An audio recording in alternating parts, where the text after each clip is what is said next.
morning, everyone. I'm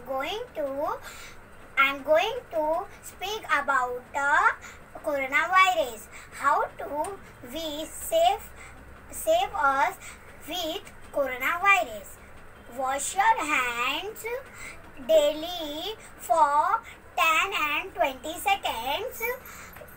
We use sanitizer or soap. Take a bath daily. Drink bitter gourd